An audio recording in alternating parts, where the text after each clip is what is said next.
क्या ये सिर्फ धार्मिक उत्सव था या इसके पीछे गहरा सियासी मतलब भी छिपा है।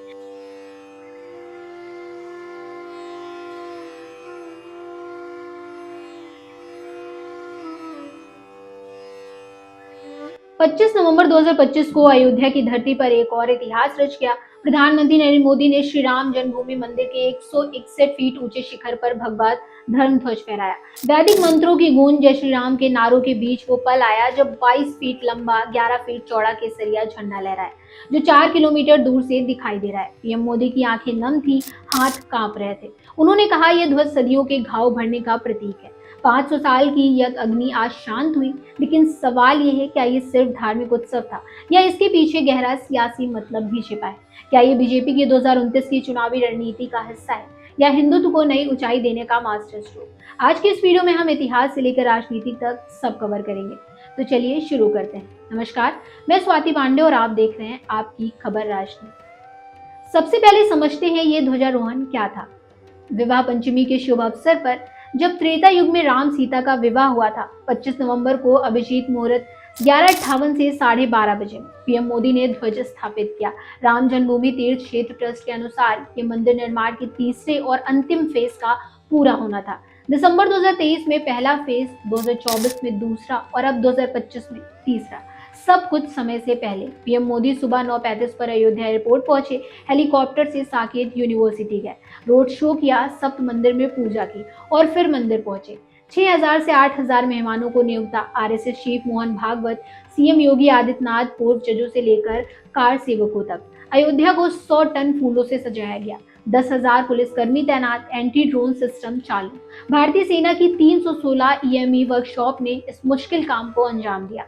161 फीट ऊंचाई पर 2 किलो वजनी ध्वज, धार्मिक महत्व। ध्वज को धर्म ध्वज कहते हैं, जो कोविदार वृक्ष अंकित है। ग्रंथों में लिखा है, इसका दर्शन देव दर्शन जितना पुण्य देता है।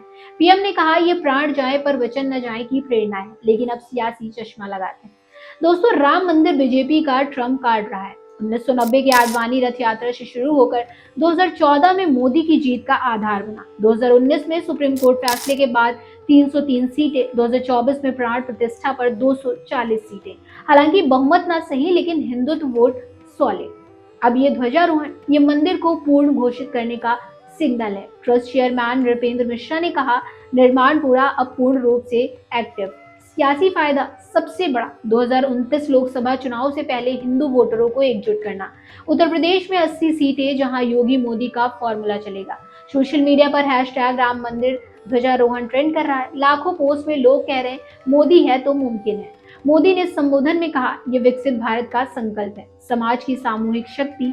मतलब सिर्फ मंदिर नहीं, राम के आदर्श, मर्यादा, कर्तव्य को डेवलपमेंट से जोड़ना। जैसे 2024 में राम राज्य को विकसित भारत से लिंक किया, कि मिडिल क्लास युवाओं को अट्रैक्ट करेगा। तीसरा, विपक्ष को घेरना। कांग्रेस ने 2024 में प्राण प्रतिष्ठा बॉयकॉट किया, अब चुप है। विपक्ष हिंदू विरोधी। चौथा, ग्लोबल इमेज। मोदी ने कहा, आज विश्व राममय है। ये सॉफ्ट पावर, नेपाल, इंडोनेशिया तक रामायण का प्रभाव है। पाकिस्तान ने विरोध किया, अल्पसंख्यक भेदभाव। भारत ने जवाब दिया, पाकिस्तान अपने हिंदुओं की सिचुएशन देखे। ये डिप्लोमेसी में हिंदुओं को मजबूत करता है। तो ये था ध्वजारोहण सिर्फ झंडा फहराना नहीं, सांस्कृतिक पुनर्जागरण का ऐलान है।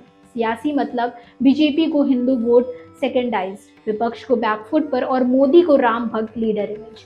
2029 में यूपी बिहार में स्वीप पॉसिबल, लेकिन चैलेंज इकोनॉमी, जॉब्स पर फोकस जरूरी, वरना हिंदुत्व अकेला नहीं चलेगा। पीएम ने सही कहा, यह संकल्प से सिद्धि की लैंग्वेज है। क्या ये नया राम राज्य लाएगा? कमेंट्स बॉक्स में अपनी राय जरूर बताइएगा। अगर वीडियो पसंद आया हो तो लाइक, शेयर और सब्सक्राइब जरूर करें। मिलते हैं फिर एक ऐसी ही अपडेट के साथ, तब तक के लिए गुड बाय।